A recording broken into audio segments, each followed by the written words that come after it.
उत्तर भारत के भागों पर इस समय घने बादल नजर आ रहे हैं पहाड़ों पर। आप देख सकते हैं जम्मू कश्मीर, हिमाचल प्रदेश और उत्तराखंड के क्षेत्रों में, साथ ही साथ पंजाब के भी कुछ भागों पर बादल हैं। हालांकि ये जो पंजाब और हरियाणा के ऊपर बादल हैं, इन बादलों से बारिश की उम्मीदें नहीं हैं। ये बादल इसलिए हैं क्योंकि एक के बाद एक डब्ल्यूडी सीरीज में लगातार पर्वतीय इलाकों की तरफ पहुंच रहे हैं। एक डब्ल्यूडी 16 जनवरी को पहुंचा था और एक डब्ल्यूडी अगला 18 जनवरी को पहुंचेगा। उसके बाद 21 जनवरी को भी एक डब्ल्यूडी आने वाला है जो ज़्यादा इंटेंस होने वाला है। हालांकि इस जो कल पहुंचेगा उसके प्रभाव से और जो पहले से था उसके प्रभाव से आप देखिए ये बादल लगातार उत्तरी पश्चिमी हिमालयी रीजन पर गिलगित बाल्टिस्तान, मुजफ्फराबाद से लेकर पंजाब तक, उत्तराखंड तक बने हुए हैं और आगे पूरब की तरफ मूव कर रहे हैं। इसके अलावा अगर आप देखें पूर्वी राजस्थान के ऊपर लगभग कह सकते हैं कि 70% एरिया पर, और उत्तरी से लेकर मध्य भागों तक मध्य प्रदेश में, उत्तर प्रदेश, बिहार, झारखंड, छत्तीसगढ़ के तमाम इलाकों में, ओडिशा में, इन सभी भागों पर हवाओं के लोअर लेवल में काफ़ी ज़्यादा मॉइस्चर बना हुआ है और ये मॉइस्चर कहीं न कहीं एक बैरियर है धूप के रास्ते में। धूप यहाँ पर नहीं पहुँच पा रही है और धूप नहीं पहुँचने के कारण दिन का जो तापमान है वो बढ़ नहीं पा रहा है और दिन का तापमान तभी बढ़ता है जब धूप का प्रभाव आने लगता है।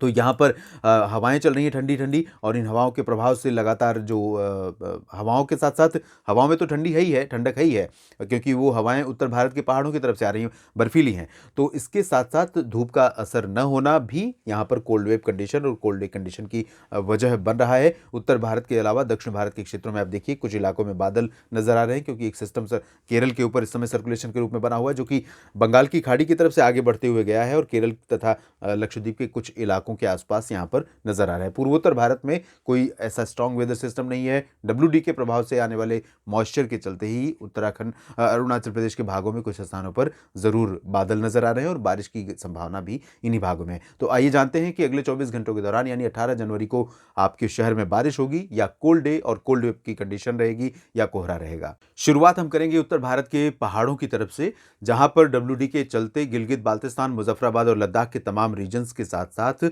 जम्मू कश्मीर में श्रीनगर, गुलमर्ग, कुलगाम, काजीगुंड, पहलगाम से लेकर कटरा और उधमपुर, रायसी तक कुछ इलाकों में वर्षा की गतिविधियां देखने को मिल सकती हैं। हालांकि इंटेंसिटी जो होगी जम्मू कश्मीर में वो बहुत ही लाइट होगी, या चाहे वो स्नोफॉल की बात कर लें या बारिश की बात कर लें। हिमाचल प्रदेश और उत्तराखंड में सेम कंडीशन रहेगी, बादल यहाँ पर भी रहेंगे और शिमला हो या चंबा और धर्मशाला, ऊना या लाहौल स्पीति और कुल्लू मनाली, इन सभी भागों में थोड़ी बहुत बारिश की संभावना बन सकती है।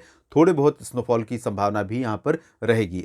उत्तराखंड की अगर हम बात करेंगे तो यहाँ पर ज़्यादा प्रोबेबिलिटी नहीं रहेगी क्योंकि जो सिस्टम है वो ज़्यादा असर दिखाएंगे जम्मू कश्मीर और हिमाचल प्रदेश के ऊपर।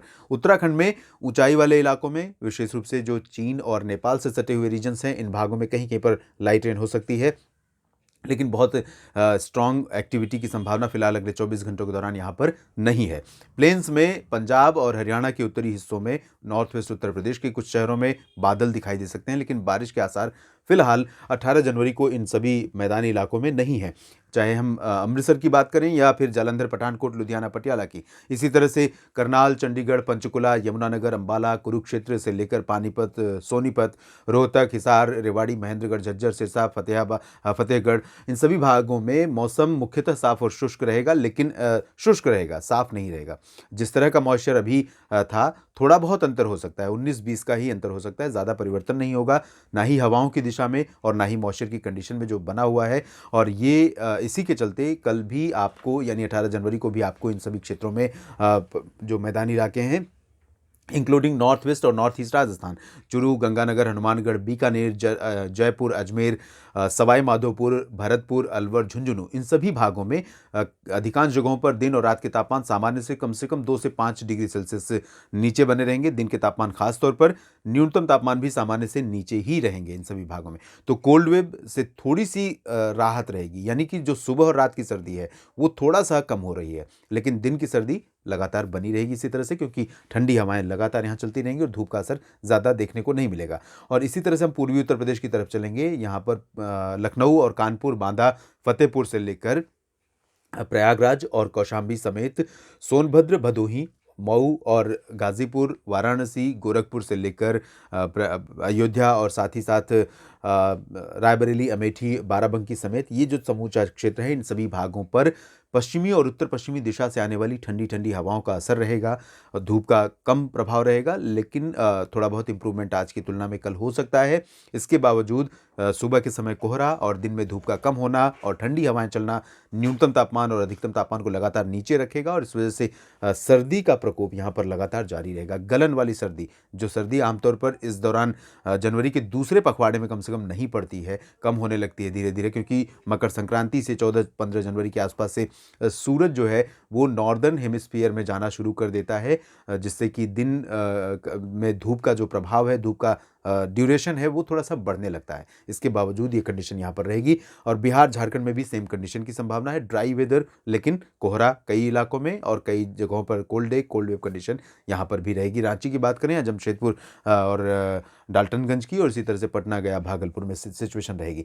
अगर हम बात करें पश्चिम बंगाल के उप हिमालयी भागों और साथ ही साथ सिक्किम और आसपास के भागों की, तो इन सभी क्षेत्रों में भी कई जगहों पर जो सिचुएशन है हवाओं की वजह से, उसके कारण गंगेय पश्चिम बंगाल के तमाम इलाकों पर न्यूनतम तापमान और दिन का तापमान भी यहाँ पर नीचे रहेगा सामान्य से। हालांकि यहाँ पर कोल्ड वेव कंडीशन बहुत इंटेंस नहीं होगी, चाहे वो कोल्ड वेव हो या कोल्ड डे। और उप हिमालय पश्चिम बंगाल, सिक्किम में कहीं कहीं पर बूंदाबांदी या हल्की वर्षा हो सकती है, जिसमें दार्जिलिंग, सिलीगुड़ी, जलपाईगुड़ी और गैंगटोक के क्षेत्र शामिल हैं। अरुणाचल प्रदेश में भी सेम कंडीशन रहेगी, बादल रहेंगे, तो थोड़ा बहुत उम्मीद कर सकते हैं आप बारिश की या स्नोफॉल की। असम, मेघालय, अरुणाचल, नागालैंड, मणिपुर, मिजोरम और त्रिपुरा, यानी अरुणाचल को छोड़कर बाकी जो 6 राज्य हैं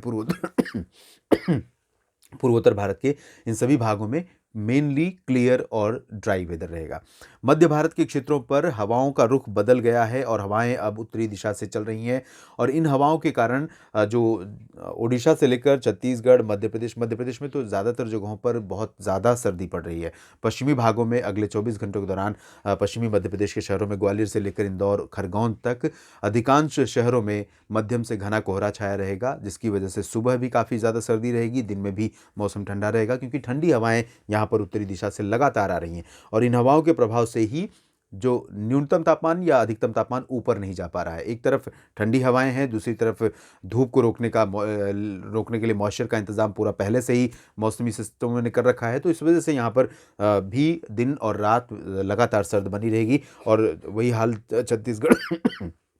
छत्तीसगढ़ और ओडिशा के अधिकांश इलाकों में रहेगा। महाराष्ट्र के विदर्भ, मराठवाड़ा, मध्य महाराष्ट्र और कोंकण गोवा के क्षेत्रों में कुछ जगहों पर थोड़ा बहुत गिरावट तापमान में यहाँ पर भी हो सकती है, क्योंकि हवाएं धीरे धीरे अब आगे भी पहुँच रही हैं सेंट्रल इंडिया के बाकी हिस्सों में भी, तो महाराष्ट्र पर भी असर पड़ेगा। मुंबई में अब तक एवब एवरेज चल रहे थे मिनिमम टेम्परेचर, और पुणे, नासिक तथा आसपास के इलाकों में, इन भागों में तापमान में गिरावट होने की संभावना है। गुजरात की बात करें तो यहाँ पर तापमान पहले से ही गिरे हुए हैं, और यहाँ और गिरावट हो सकती है, क्योंकि हवाएं लगातार इसी तरह से चलती रहेंगी। दक्षिण भारत के क्षेत्रों में देखेंगे, तेलंगाना और कर्नाटक के शहरों में लगभग सभी जगहों पर मौसम शुष्क रहेगा, इंक्लूडिंग उत्तरी कर्नाटक और दक्षिणी आंतरिक कर्नाटक, तटीय कर्नाटक और केरल के तटवर्ती रीजन्स में, तथा रायलसीमा और तमिलनाडु के आइसोलेटेड प्लेसेस पर, रायलसीमा, दक्षिणी तटीय आंध्र प्रदेश के कुछ एक इलाकों में हल्की वर्षा हो सकती है, लेकिन ज़्यादा प्रोबेबिलिटी नहीं है। बारिश जो हो रही थी, जिसकी वजह से हो रही थी, वो सिस्टम आगे निकल गया है, और अनुमान है कि आगे निकल जाएगा, जिसकी वजह से जो इंटेंसिटी थी या जो बादलों का प्रभाव था, वो अब रिड्यूस हो जाएगा। अनुमान था 18 जनवरी के पहले तक ठीक ठाक बारिश होने का, तो कई जगहों पर बारिश हुई भी है, लेकिन अब धीरे धीरे इंटेंसिटी बारिश की और मौसमी सिस्टमों का प्रभाव यहाँ पर कम होने लगेगा। लक्षद्वीप में मेनली ड्राई वेदर रहेगा, आइसोलेटेड प्लेसेस पर रूल आउट नहीं कर सकते हैं, और यही कंडीशन अंडमान व निकोबार द्वीप समूह में रहेगी। कहीं कहीं पर हल्की वर्षा हो सकती है, यहाँ पर बादल रहेंगे उत्तरी अंडमान व निकोबार द्वीप समूह के भागों पर, बाकी जगहों पर ड्राई वेदर रहेगा। देश भर के मौसम पूर्वानुमान के इस बुलेटिन में अभी इतना ही। आप बने रहिएगा लगातार मौसम तक चैनल के साथ, मौसम से जुड़ी जानकारियां आपको लगातार मैं देता रहूंगा। धन्यवाद।